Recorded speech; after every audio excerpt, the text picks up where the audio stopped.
Herkese merhaba, kanalıma hoş geldiniz. Bu videomda sizlere son zamanların trendi olan motifli hırka tarifi paylaşacağım.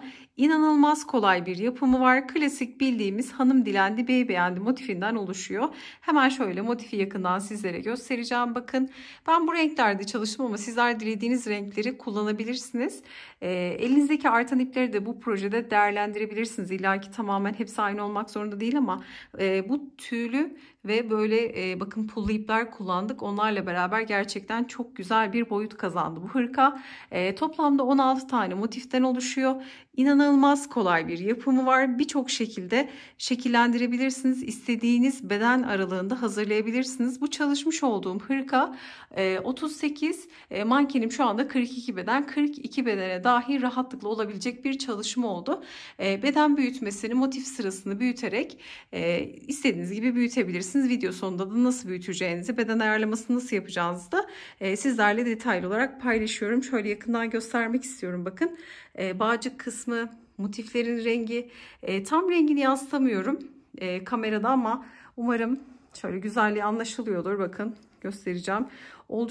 Oldukça dokulu, güzel bir çalışma oldu. Hemen istiyorum ki hırkanın arka kısmını da görelim. Hırkamızın arka kısmı da bakın bu şekilde, gerçekten çok şık ve çok güzel bir çalışma oldu. Giyildiği zaman şahane görünüyor. Hemen şöyle yakından göstermek istiyorum. Video içerisinde dediğim gibi bütün detayları sizlerle adım adım paylaştım. Umarım faydalı bir içerik olur. Detaylı tarifimize geçmeden önce sizlerden küçük de bir ricada bulunmak istiyorum. Kanalımıza ücretsiz abone olabilir, videoyu beğenir ve yorumlarınızı eksik etmezseniz gerçekten çok mutlu olurum. Tarifimize geçelim. Örgüm için kullanmış olduğum iplerimi Aksa Örgü Butik'ten aldım. Merak edenler için iletişim bilgilerini videonun açıklama kısmına eklerim. Oradan bakabilirsiniz. Bu çalışmada bakın, hem böyle kalın yün ipler hem de pullu, bir de tüylü iplik kullandım. Böyle 3 farklı çeşit ipliği bir araya getirdim. Tabi sizler elinizdeki artan ipleri bu projede değerlendirebilirsiniz ya da daha farklı ipleri de bu projeye dahil edebilirsiniz. Burada ne kadar kullandığımı da hemen şöyle göstermek istiyorum ama ilk olarak şöyle motife detaylı olarak bakalım. Bakın, böyle pullu, tüylü çok güzel bir motif oldu. Şimdi santim olarak ölçü de vereceğim sizlere. Kullanmış olduğum ipe göre, tığ numarama ve örmemin sıkılığına, gevşekliğine göre motifimin ölçüsü hemen şöyle söyleyelim. 23 santim oldu. Bazen aynı ipi, aynı tığ numarayı kullansak dahi verdiğim ölçüler sizin ölçünüzden belki biraz az, belki biraz fazla olabilir. Bu da örme sıkılığımız ve gevşekliğimizden kaynaklı olarak değişecektir. Bunu da belirtmekte fayda var. Şimdi şöyle motifi kenara alacağım. Bakın, burada pullu iplerden 2 renk kullandım ve 2'şer yumak kullandım. Yani bir yumak tam yetmeyebilir. Belki şu kahverengiden bir yumak ucu ucuna yetebilir. Ama tedbiren ikinci yumağı almakta fayda var. 2'şer yumak, bakın bunda 2 yumaktı, 2 kat şeklinde örüyoruz. 2 kat kullandığımız için aslında 2 yumak gidiyor. Yani şu kalın dokuyu elde etmek için, çünkü koton bir ip olduğu için bu pullu iplikler biraz ince düşüyor. O yüzden 2 kat yaparak pullu ipleri kullandım. Tabi sizler daha farklı ipler de kullanabilirsiniz. İlla pul olmak zorunda değil. 2'şer yumak kullandım dediğim gibi, 2 farklı renkte pullu ipimizden. Buradaki tüylü ipten 3 yumak kullandım. Hemen bunu da şöyle dokusunu yakından göstermek istiyorum. Şimdi örerken de bakacağız zaten. Bakın, böyle tüylü bir iplik. Bundan da 3 yumak kullandım. Pembe renginden 2 yumak, bordodan 1 yumak, kahverengiden 2 yumak. Şimdi bu dış kısmı, birleştirme kısmı için 3. yumağı açtım. 3. yumakla örgüyü bitirebilirim diye tahmin ediyorum ama belki 4. yumağı da açabilirim. Onu da videonun sonunda sizlerle paylaşmış olurum. Bu son renkten yani 4. yumağa geçersem videonun sonunda da söylerim. Kullanmış olduğum iplerim, malzemelerim bu şekilde. Şimdi artık motifi örerek işe başlayalım. Motifi örmeye geçmeden önce de şunu söylemek istiyorum. Benimle aynı ipleri kullanacaksınız. Aynı yerden iplerinizi satın aldınız. Şuna dikkat etmeniz gerekiyor. Renk sıralamasını aynı yaparsanız ip miktarı yetecektir. Ama sizler renkleri daha farklı şekilde sıralayıp örmek isterseniz ip miktarında değişiklikler olabilir. Yani burada şöyle söyleyelim. Birinci sırada pembe renk, sondan bir önceki sırada pembe renk kullandım ve 2 yumak yeterli oldu. Bordo renkten 1 yumak yeterli oldu.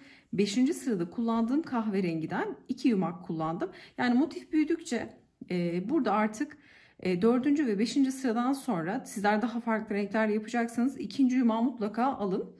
Son birleştirme sırasında son renkte en son rengi son sıraya geçiyoruz son renkle. Bu birleştirme rengimiz oluyor. Bunun da şu anda 3. yumağını açtım. Bakalım 4. yumak gerekecek mi gerekmeyecek mi? Bunu da video sonunda söylüyor olacağım.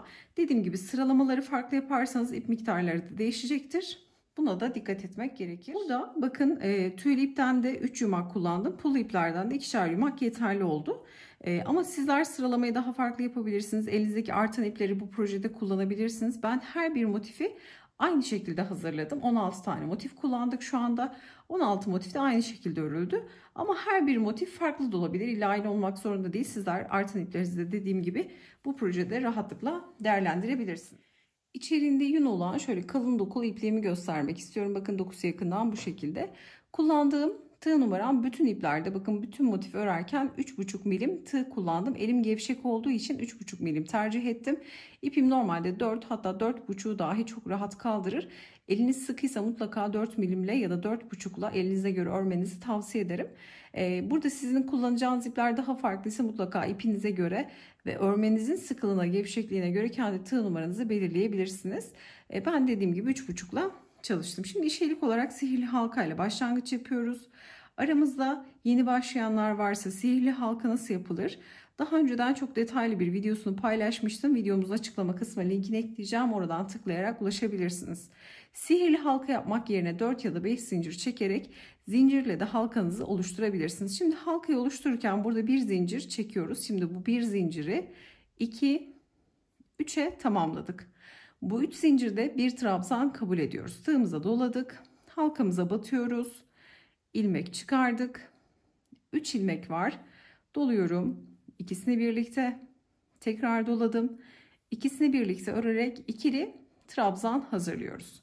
Tekrar tığıma doluyorum. Halkamın içerisine batarak bir ikili trabzan daha örüyorum. Köşelerde 2 zincir kullanacağız. Tığıma doluyorum.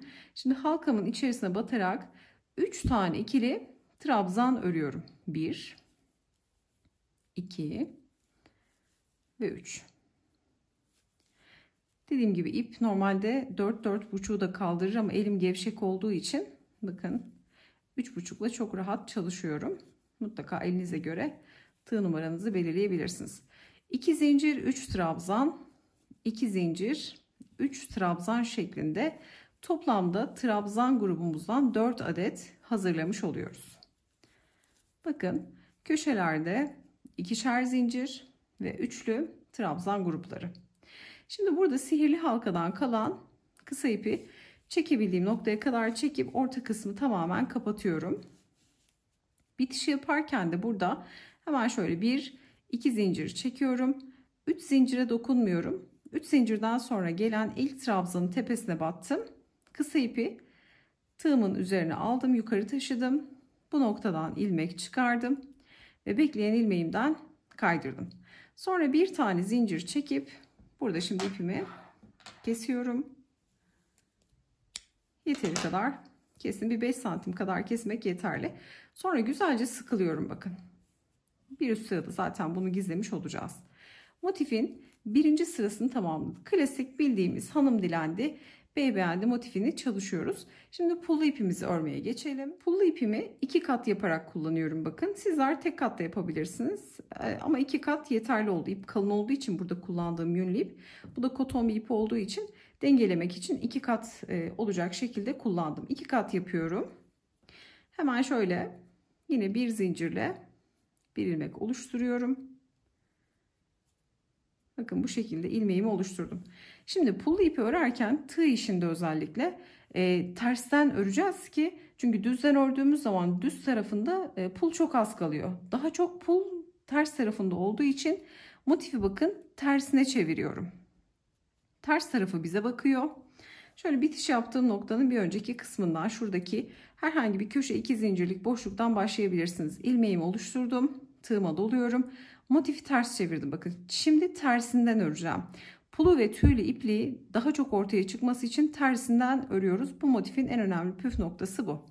Şimdi 2 zincire geldim. Direkt battım. İlmek çıkardım. 3 ilmek var, doluyorum. İkisini birlikte tekrar doladım. İkisini birlikte örerek ikili trabzan ördüm. Tekrar tığıma doladım. Hatta şu ipi de gizleyelim. Bakın tekrar yapalım.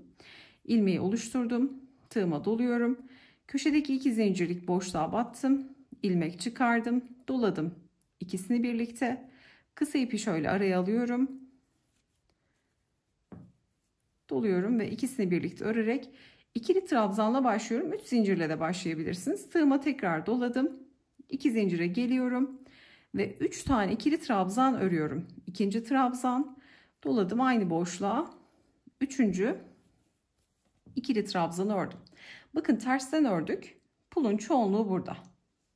Bakın düz tarafında bir şey yok. Tığda çalışırken pullar genelde arkaya geliyor. Bu yüzden de ters kısmını kullandım.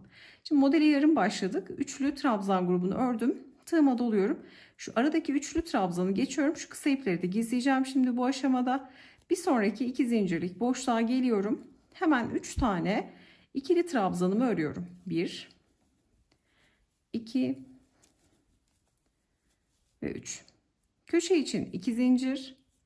Tığıma doluyorum ve aynı 2 zincire gelip bir üçlü trabzan grubu daha örüyorum. 1 2 ve 3. Köşeyi hazırladık. Klasik hanım dilendi bey beğendi. Bakın hiçbir farklılık yok. Şu ipleri de şöyle arka tarafa alalım. Önde görünmesin. Bunları da arkada gizleyelim. Hatta şimdi şöyle gizleyelim. İşimiz daha kolay olsun. Gizleyerek yaparsanız iplerinizi sonradan biriktirmek işi daha da zorlaştırıyor. Her motifi örerken elinizdeyken ipleri gizlemekte fayda var. Zaten kalın ipler olduğu için çok rahat gizleniyor bakın. Şimdi bir sonraki 2 zincire geliyorum. Tekrar aynı işlem. 3 tane ikili trabzan, 2 3. Özellikle bu ipleri örerken, kotonlu ve pul ip örerken elimi hiç sıkmıyorum. 2 zincir, aynı boşluğa 3 tane ikili trabzan. Bu kısmı kesmek istemedim. Çünkü akılda hiç soru kalmasın. Özellikle yeni başlayanlar. Bakın bu şekilde 3 trabzan, 2 zincir, 3 trabzan, 3 trabzanı geçiyoruz. Hep 2 zincire 3 trabzan, 2 zincir, 3 trabzan örerek şimdi sıra sonuna kadar gelelim. Sıramızın sonuna geldik. Bakın başlarken 3 tane trabzan örmüştük. Tığıma doluyorum. Üçlü trabzan grubunu köşeyi örüp tamamladıktan sonra başladığımız noktaya gelip bakın aynı boşluğa hemen buraya da 3 tane ikili trabzan örüyorum. 1 2 ve 3. Sonra 2 zincir. Buradaki ilk trabzanı şöyle hemen tepesine birazcık da şöyle ortasına doğru batıyorum. İlmek çıkardım. Bekleyen ilmekten kaydırdım. Bir zincir çekip bakın şurada ipimi kesiyorum. Pul takılacak yüksek ihtimalle. Hemen şurada birazcık ilmeği esnetiyorum. Hemen içinden geçiriyorum. Pul takılırsa pulu direkt kesebilirsiniz. Şöyle içinden geçirip buradaki bir zinciri iyice sıkılıyorum ki açılma yapmasın. İpleri de çok kısa bırakmayalım. Çünkü makineye atıp örgümüzü yıkadığımızda sökülsün istemeyiz. Mutlaka ipleri en az bir 5 santim kadar bırakıp kesip sonrasında da şöyle arka tarafta gizlemekte fayda var. Ters tarafından gizleyebilirsiniz iplerinizi. Şimdi şöyle kabaca yapmış olalım. Bakın ikinci sırayı da tamamladık. Pullar önde daha belirgin oldu. Çünkü tersten ördük. Şimdi diğer rengimi alıyorum. Yine aynı işlem bakın. Hemen bir zincirle bir ilmek oluşturuyorum. Tığıma doluyorum. Herhangi bir köşeden başlayabilirsiniz. 2 zincirli köşeye batıyorum. Hemen ikili trabzanımı örüyorum. Zincirle de başlayabilirsiniz. Hemen 3 tane ikili trabzan grubunu örüyorum. Bakın yarım başlıyorum. Köşede yarım başlıyorum. Tığıma doluyorum. Buradaki üçlü trabzan grubunu geçiyorum. Şimdi bakın düzden örüyorum. Normal bu yünlü ip örerken düzden. Sadece pullu ipi ve tüylü ipi örerken ters kısımdan örüyoruz. Bakın şöyle tersini de görelim. Terste daha azlar. Hem pul daha az hem de tüylü iplik daha az görünüyor. Ama ön tarafı çevirdiğimizde bakın hem tüyler hem de pullar daha yoğun şekilde görünüyor. Şimdi burada tığıma doladım. Üçlü grubu geçtim. Ara boşluğa batıyorum bakın. Geçiş aralarda zincir yok. Sadece köşelerde 2 zincir kullanıyoruz. Geçişlerde zincir kullanmıyoruz. Hemen ara boşluğa batıyorum ve 3 tane ikili trabzan örüyorum. 1 2, 3. Tığıma doladım. Hemen köşeye geliyorum. 2 zincirlik boşluğa. Yine aynı işlem. 3 tane ikili trabzan. Köşe için 2 zincir. Aynı boşluğa tekrar 3 tane ikili trabzan grubunu örüyorum. Bakın klasik hanım dilendi, bey beğendi motifi.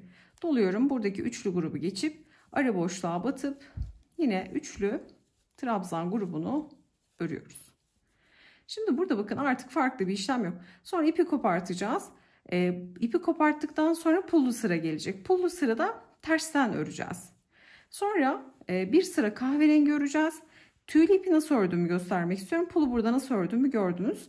Tüylü ipi de yine tersten örüyoruz. Bu şekilde tüylü ipi de ördükten sonra pembe ve diğer rengi örerek toplamda 1, 2, 3, 4, 5, 6, 7, 8 sıra örmüş oluyoruz. 8 sırada bize 23 santim ölçüsünü vermiş oluyor. Şimdi tarif etmiş olduğumuz gibi motifimizi tamamlayalım. Şimdi bakın burada önemli bir püf nokta var. Şimdi tüylü ipliği yerleştireceğiz. Yine tersten örüyoruz. İp ince olduğu için 4 trabzan yapacağız. Normalde 3 trabzan örerek gruplarımız devam ediyorduk. İp ince olduğu için 4'e çıkartarak dengeyi sağlamış olacağım. İsterseniz ipliği 2 kat da yapabilirsiniz ve o zaman 2 kat yaparsanız hep yine üçlü trabzan gruplarını örerek normal klasik örgünüzde devam edebilirsiniz. Şimdi ters çeviriyorum. Ve burada yine işe ilk olarak hemen şöyle zincirli başlangıcımı yapıyorum. Tığıma doluyorum. Bakın tersten örüyorum. Köşeden, herhangi bir köşeden başlayarak yine ikili trabzanla tarif etmiş olduğum gibi örüyorum. Fakat burada 4 tane örüyorum. Bakın ip ince olduğu için 4 trabzan örüyorum. 2, 3 ve 4. Üçlü olan trabzan grubunu 4'e çıkarttım. Sadece bu tüylü ipliği örerken tığıma doluyorum. Ara boşluğa geliyorum ve 4 tane trabzan örüyorum. 1, 2, 3 ve 4. 4 trabzanla dediğim gibi denge sağlanmış oluyor. Ama 2 kat yaparsanız mutlaka üçlü trabzan şeklinde ilerleyin. 2 kat yaptığımda bana biraz yani tüyler çok yoğun ve kaba geldi. Ben o yüzden 4 tane trabzan grubu örerek tek kat örmeyi tercih ettim. Bakın tüyler düz tarafta daha yoğun oluyor. Terste daha az görünmüş oluyor. Bunu da bu şekilde tek fark yine tersten örüyoruz. Fakat üçlü trabzan grupları değil, dörtlü trabzan gruplarını örerek tüylü kısmını da bu şekilde geçiyoruz. Yine diğer motiflerde olduğu gibi sıra sonunda bitişimizi yapıyoruz. Sonra yine pembe öreceğiz bakın. Buradaki renk sıralamalarını da yakından göstermek istiyorum. Pembe en son birleştireceğimiz rengi örerek toplamda 2, 4, 6, 8 sıra örerek motifimizi tamamlamış oluyoruz. Renk sıralaması da bu şekilde. Bakın şöyle bir kez daha yakından detaylı olarak göstermek istiyorum. Tüylü sırası ve son 2 sırayı da bu şekilde görüyorsunuz. Şimdi toplamda 16 motifimizi bu şekilde hazırlayacağız.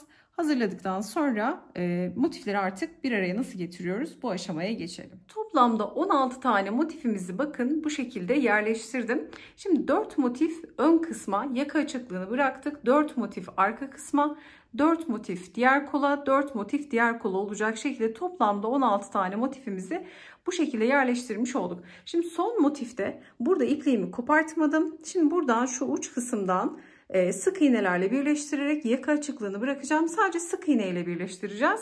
Şöyle görmeniz açısından da masa üzerine en açık haliyle sizlere göstermek istedim. Şimdi bunu hırka formuna getireceğiz. Yaka açıklığını da görüyorsunuz. Bakın önü, arka kısmı ve kolları bu şekilde. Şimdi sık iğne ile birleştirerek hırkamızı bir bütün haline getirelim. Son motifimizde ipimi kopartmadım. Bakın son 3 tane trabzanı ördükten sonra burada normalde 2 zincir çekiyorduk ama şimdi burada farklı bir bitiş yapacağım. Son motif olduğu için tığıma doluyorum. İlk trabzanın hemen tepesine batıyorum. Bakın zincir yok arada.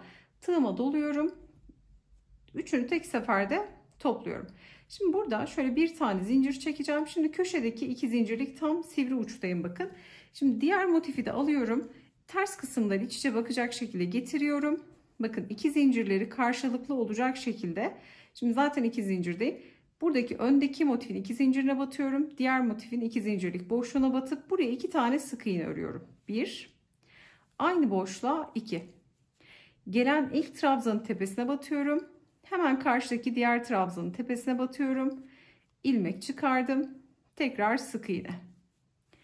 Bir diğer trabzanın tepesine batıyorum. Ön motif, arkadaki motifin de karşılığında gelen trabzanın tepesine batıp sık iğne örüyorum.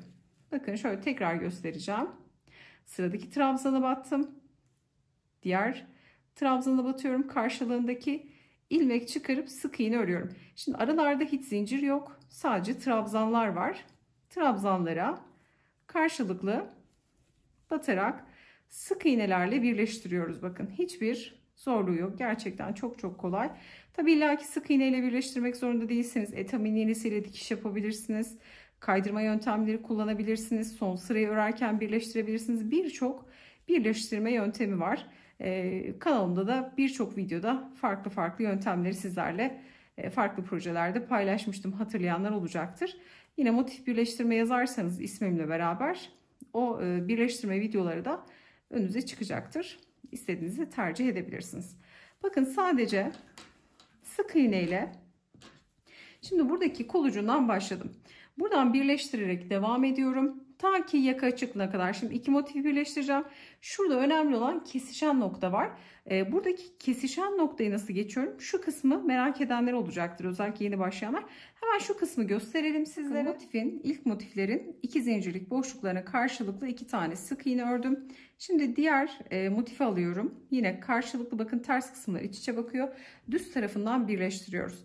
Şimdi burada isterseniz kasma yapmasın diye şöyle bir zincir çekebilirsiniz. Yeterliyse iki sık iğne, zincir çekmeseniz de direkt devam edebilirsiniz. Ben şimdi burada bir tane zincir çekiyorum kasma yapmasın diye. Mutlaka ördüğünüz ayarda birleştirin. Eğer çok sıkı birleştirirseniz böyle kasılmalar olur. Aşırı gevşek de güzel durmayacaktır. Mutlaka örgü ayarında olmasına dikkat edin. Bir zincirden sonra hemen karşılıklı gelen iki zincirlik boşluklara batıp hemen iki tane sık iğne, sonra gelen trabzanları karşılıklı batarak tekrar sık iğnelerle kol kısmını bakın uzunca birleştiriyoruz. Şimdi bu tarafta da orta kısmı şöyle göstereceğim. Buradan da birleştireceğiz en son. Şimdi uzunlamasına birleştiriyorum. Sizler zaten şeklini gördünüz, sırka formunu gördünüz. Rahatlıkla birleştireceksiniz. Burada da yine iki zincirlere batıp kasma yapmasını yine bir zincirle atlayıp aynı şekilde sık iğnelerle birleştireceğiz. Ama yine akılda soru kalmasın diye burayı yine sizlerle paylaşıyor olacağım. Şimdi burada bakın iki motifi birleştirdik. Şimdi gövdeyi oluşturan diğer motifi de birleştireceğim. Bakın 2, 2, 2. Üçüncü 2'yi birleştirirken burada yaka açıklığı bırakacağız. Şöyle belirlediğim nokta vardı. Biraz önce gördünüz. Burada birleştirirken yaka açıklığı bırakacağız. Yani sonuna kadar birleştirmeyeceğiz. Yaka açıklığı bırakıp sık iğnelerle karşı tarafa geçip kalan diğer motifleri de aynı şekilde birleştirmeye devam edeceğiz. Ama istiyorum ki şu yaka açıklığı nasıl yapıyoruz hemen bunu da sizlerle hızlı bir şekilde paylaşalım. Şimdi bakın buradaki kol ucunu birleştirdik. Diğer kol ucu bakın iki sıra kolumuz var. Burada bu arada bunu kolsuz çalışarak da yelek de yapabilirsiniz. Kolu dahil etmezseniz önde 4 motif, arkada 4 motif yelek şeklinde de olabilir. Ya da önünü kapatırsınız, süveter şeklinde de kullanabilirsiniz. Şimdi burada bakın kol kısmını ikişer ikişer birleştirdik. Gövdenin bir tanesini birleştirdik. Şimdi burada yaka açıklığına geldik. Şöyle katlayalım daha rahat çalışalım. Bakın şimdi ön kısımdayız. Burada yaka açıklığı bırakacağız. Şöyle göstereceğim. Katladığımız nokta vardı size biraz önce gösterdiğim. Şimdi burada yaka açıklığı bırakacağız. Ne yaptık? Geldik burada iki zincirlik boşluklara karşılıklı sık iğne örüp iki tane. Sonra diğer trabzanları karşılıklı sık iğnelerle birleştirdik. Şimdi burada sonda köşe bir sonraki üçlü ve bir sonraki üçlü, yani köşeyle beraber 1, 2, 3 tane üçlü grubu ayırmış oldum. Nereye için? Ense için. Ense açıklığı için. Bu kadar ense açıklığı yeterli. Şimdi burada trabzanlara karşılıklı battıktan sonra burası sırt kısmı, şurası yakanın ön kısmı. Bakın ne yapıyorum? Geliyorum burada hemen bir diğer trabzana, bakın sadece arkadaki sırt kısmı enseye gelecek motifi örüyorum. Öndeki yaka kısmına hiç dokunmuyorum. Ayırdım, şöyle katladım. Diğer motif de diğer önü oluşturuyor. Bakın bu şekilde. Trabzana battım, sık iğne ile geçiyorum. Hem bu esnemeyi alacak. Bir tık da elinizi burada sıkı tutabilirsiniz. Ense kısmı olduğu için. Şöyle bakın. Sık iğne ile geçiyorum. Her bir trabzanın tepesine bir tane sık iğne. Şimdi 2 zincire geldim. 2 zincire bir tane sık iğne ördüm. Arada bir zincir çektim. Hemen diğer, bakın burayı da katladık. Bunlar önü oluşturuyor. Şu arkadaki enseye gelecek motifi tutuyorum. Bakın öndekini değil. Bunu tutuyorum. Hemen buraya gelip bir tane sık iğne örüyorum. Burası ense olduğu için burayı böyle bir sık iğne ile geçiyorum. 2 zincirlik boşluğa birer tane sık iğne ördüm. Arada da bir tane zincirimiz var. Sonra gelen trabzana batıyorum. Sık iğne. Bakın henüz birleştirmedim. Nereye kadar? Burada yaptığımız boşluk kadar. Burada ne kadar bırakmışsam burada da o kadar bırakacağım. Şimdi köşe ile beraber 1, 2, 3 tane trabzan grubunu ayıracağım. Şimdi 3 tane trabzan grubuna kadar burada her birine bir tane sık iğnemi örüyorum. Bu aşamada eğer çok hızlı ördüğümü düşünüyorsanız videoyu yavaşlatabilir ya da tam tersi hızlandırarak da seyredebilirsiniz. Bakın 1, 2, 3 grubu bitirdim. Şimdi diğer gruba başlıyorum. Üçlünün ilk trabzanına battım. Şimdi burada duruyorum. 1, 2, 3. Hemen burada şöyle bakın. Buradaki grubun ilkine batıp şimdi karşılıklı motifi bir bütün haline getiriyorum. Ense açıklığını bakın bu şekilde bırakmış olduk. Şimdi bıraktığım ense açıklığını santim olarak da söyleyeceğim. Buradaki yani açıklığı daha fazla da yapabilirsiniz. Şöyle bakalım kaç santim bıraktık. Yaklaşık bir 16-17 santim kadar yeterli. Daha fazla da olabilir, daha az da olabilir. Kendinize göre ayarlamanızı yapabilirsiniz.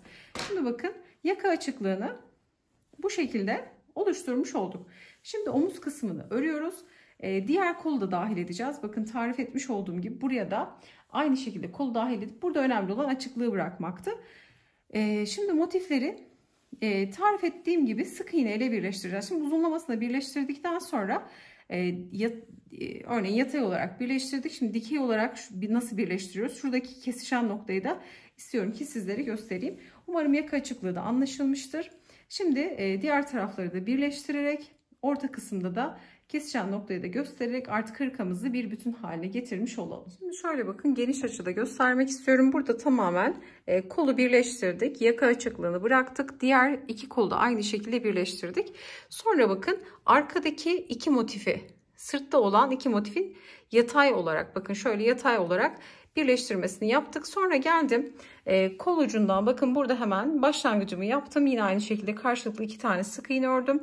Yine aynı geçişleri yaparak burada da aynı şekilde kol altından geçip bakın şu kısmı göstermek istiyorum. Kol altından ön parçayı birleştirdik. Şu ön parçanın bir motifini birleştirdim. İpi kopartmış oldum. Şöyle göstereyim bakın. Kol altından geldik. Ön parçayı birleştirdik. Şurası ön kısmı, şöyle katlayalım ki daha rahat anlaşılsın. Şimdi diğer uçtan hemen kolun ucundan başlayacağız. Ya da buradan da başlayabiliriz. Sık iğne yönü değişmesin. Buradan başlayacağız. Kol altından direkt bakın kol ucuna kadar birleştirmeyi yapacağız. Sonra şu aralar açık kalıyor. Bakın bunları birleştireceğiz. Bir bu kolun açıklığı kalıyor. Bir de kol altı açıklığı kalıyor. Sonra bir de şuradaki motifin açıklığı kalıyor bakın. Buradan omuz kısmından kol altı kısmının açıklığını kapatarak aşağı doğru inerek burayı kapatacağız. Sonra yine buradan aşağı kadar ve diğer açık kalan bu kısmı kapatarak bakın bu şekilde hırka formunu vermiş olacağız. Sadece sık iğne ile geçiyoruz. Hemen birleştirmeleri yapalım. Sonra bağcık kısmını ve diğer kısımları örmeye geçelim. Bakın sırt kısmını birleştiriyorum. Şu orta kısmı nasıl geçiş yapıyorum bunu göstermek istedim. Şimdi trabzanlara karşılıklı battıktan sonra 2 zincirlik boşluğa bir tane sık iğne örüyorum. 2 fazla geldi. Ben bir tane battım ama eksik gelirse 2 tane de batabilirsiniz. Sonra yine bir zincir. Bakın böyle gevşek gevşek geçiyorum. Burayı çok sıkmıyorum. Hemen bakın bu birleştirdiğimiz noktayı atlıyoruz. Karşılıklı gelen 2 zincire batıp yine bir tane sık iğne örüp sonra trabzanlı noktalara karşılıklı batarak tekrar sık iğnelerle aynı şekilde birleştirmeyi devam ettiriyoruz. Bakın bu şekilde. Yani 2 tanesi biraz kaba geldi. Ben bir tanesiyle geçiş yaptım. İlk başta 2-2 battım. Sonra kesişen noktalarda birer tane sık iğneyle geçmiş oldum. Bakın koltuk altında da şöyle arkadan başladım. Öne doğru geldim. Şöyle göstermek istiyorum. Öne doğru gelip hemen şu yan kısmı da ön ve arkayı da birleştirip ipi burada koparttım. Böyle kopartarak sık iğnelerle birleştiriyoruz. Şimdi bağcık kısmını yapmaya geçeceğiz. Birleştirmeyi bitirdik. Bağcık kısmını yapalım. İsterseniz sizler sık iğne ile çerçeve yapabilirsiniz. Bu birazcık böyle tabii yapacağınız beden de önemli. Crop tarzı kalabilir size. Daha yani kısa gelirse alt kısma 4 motif daha ekleyebilirsiniz. 2 öne 2 arkaya ekleyerek. Hatta yırtmaç da bırakabilirsiniz. Belli bir mesafede ekleyerek. Aşağı kısmını istediğiniz kadar uzatabilirsiniz. Kol biraz böyle bol bol dökümlü oluyor. Yani yani çok uzun gelirse isterseniz bir motif de koyabilirsiniz. Daha böyle kapri kol da yapabilirsiniz. Ya da dediğim gibi hiç kolları dahil etmeyerek direkt bunu böyle yelek şeklinde ya da yaka açıklığı bırakırsınız bu şekilde. Ön kısmını birleştirip süveter de yapabilirsiniz. Birçok şekilde aslında modifiye edebileceğimiz, üzerinde oynayabileceğimiz gerçekten kolay bir model. Sadece kare motiflerden oluşuyor zaten. Şimdi artık bağcık kısmını yapmaya geçelim. Burada bağcık kısmını yapmak için şöyle ipimizin ucu bakın burası. Şimdi bir miktar şöyle ip bırakıyorum yeteri kadar. Fazla bırakın, eksik kalmasın. Bu arada 3. yumak yeterli oldu. Yani 3 yumakla hırkamızı tamamlamış oluyoruz. Bu dıştaki renk içinde 3 yumak almanız yeterli olacaktır. Bu yumaklar zaten 100'er gram. Dediğim gibi aldığım yerin iletişim bilgilerini aşağıya ekleyeceğim. Renk kodlarını vesaire oradan sorabilirsiniz. Çünkü renk kodlarını bilemiyorum etiketlerini attığım için. Ama yumak sayılarını söyledim zaten. Pul iplerde zannediyorum 50 gramlıktı. Şu iplerde herhalde tüylü iplerde yanlış hatırlamıyorsam bunlar da yine 50 gramlık iplerdi. Tüylü ipten 3 tane, pul ipten 2 renk kullanarak 2'şer tane, toplamda 4 tane. Diğer pembeden 2 tane, bordodan 1 tane, kahveden 2 tane, dış renktense 3 tane kullanarak çalışmayı bitirmiş oluyoruz. Şimdi burada bağcık kısmı için ipimi bıraktım. Hemen şöyle orta kısımdan tutuyorum bakın. Burada şöyle orta kısma geçirdim. Altta bıraktığım ipi tığıma bir defa doluyorum. Şu şekilde çapraz yaptıktan sonra yumaktan gelen ipi tığıma dolayıp bu iki ilmeğin içinden geçiriyorum. Başlangıçta çok sıkmayalım. Sonradan sıkılarız. Bakın alttaki ipi tığıma bir defa doluyorum. 2 ilmeği kapatıyorum. Biriktirdiğim ipi tığıma doluyorum. 2 ilmeği kapatıyorum. Bu şekilde bakın hep aynı işlemi tekrar ederek bağcık kısmını yapmış oluyoruz. Altta bıraktığım, biriktirdiğim ipi tığıma bir defa doluyorum. Yumaktaki ipi tığıma doladıktan sonra bu 2 ilmeği kapatıyorum. Bir defa tığıma doluyorum. 2 ilmeği kapattım. Bu şekilde bağcık kısmını yaklaşık bir 50 santim kadar yapacağım. Sizler bağcık kısmını 3 tane de yapabilirsiniz. Alt kısımda, orta kısımda ve üst kısımda olacak şekilde. Ben şimdi sadece şöyle göstereceğim. Bakın hırkamızı. Yani bu kaban gibi bir şey oldu. Yani oldukça da kalın oldu. Yani sıcacık tutacak bir hırka oldu. Sadece orta kısmında bağlama yapacağım. İsterseniz bu uca da takabilirsiniz. Normalde şöyle uçlarda falan ipler koyanlar da olmuş. Pinterest'te baktığımda yabancıların sayfalarına. İsterseniz buraya da bir bağlama yapabilirsiniz. Ya da ipler takabilirsiniz. Böyle ipler sarkabilir. Kol uçlarında, kol eklem yerlerinde de yine uzun ipler takmışlardı.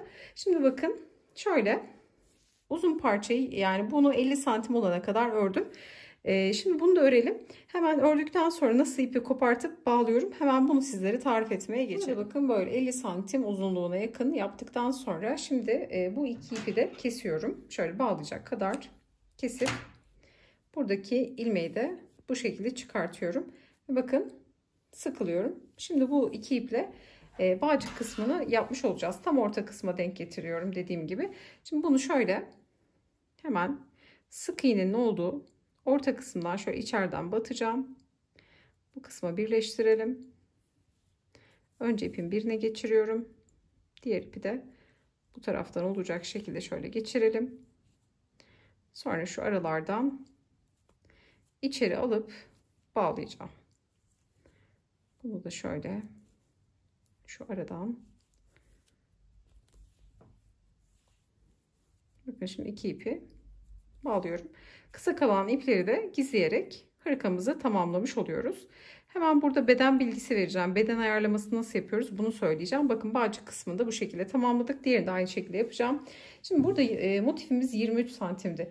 23 santime 23 santim bize şurada eni 46 santim verdi. Şimdi bedeninize göre bu hırka 38 bedenle 42 bedene kadar rahatlıkla olur. Oldukça kalın, sıcak tutacak bir çalışma oldu. İnce değil ama sizler daha böyle ince döküm döküm isterseniz tığ numaranızı daha büyük yaparak yine aynı ipleri kullanarak daha dökümlü bir çalışma elde edebilirsiniz. Bu böyle kabanvari, ceketvari bir çalışma oluyor. Hırkadan da ziyade. Bedeni büyütürken ne yapacaksınız? Motif sırasını büyüteceksiniz sadece. Bu motif burada biz 8 sıra ördük motifimizi. Sizler bedeninize göre, yani beden ayarlaması nasıl yapacaksınız? Kullanmış olduğunuz bir hırkanızı elini ölçün kenardan kenara. Onu ikiye bölerek bir motifi kaç santim yapmanız gerektiğini çok rahatlıkla anlamış, öğrenmiş olursunuz. Elini bedeninize göre ayarlayabilirsiniz. Bu motif sırasını daha küçük, daha az yaparak bedeni küçültebilir. Sıra sayısını daha fazla yaparak da bedeni otomatik olarak büyütmüş olabilirsiniz. Dediğim gibi hırkayı daha uzun yapmak isterseniz alt kısma motifler ekleyebilirsiniz. Yahut motif sayısıyla oynamayarak bedeni büyütmek isterseniz eğer önlere bakın, sağda bir motif, solda bir motif var. Önler 2 motiften, arka 2 motiften oluşuyor. Bunu önde 4, arkada 4 şeklinde de yapabilirsiniz. Motif sayısını artırarak da aslında hırkayı daha büyük boyutlarda da çalışabilirsiniz. Umarım mantığı anlaşılmıştır. Şimdi bağcık kısmında yapıp artık mankenimizin üzerinde hırkamızı görerek çalışmamızı tamamlayalım. Hırkamızı sizlere tarif etmiş olduğumuz gibi tamamladık. Yapacak olanlara kolaylıklar diliyorum. Videomuzu beğenmeyi, yorum bırakmayı, kanalımıza abone olmayı unutmayın. Bir sonraki videoda görüşünceye dek hoşça kalın.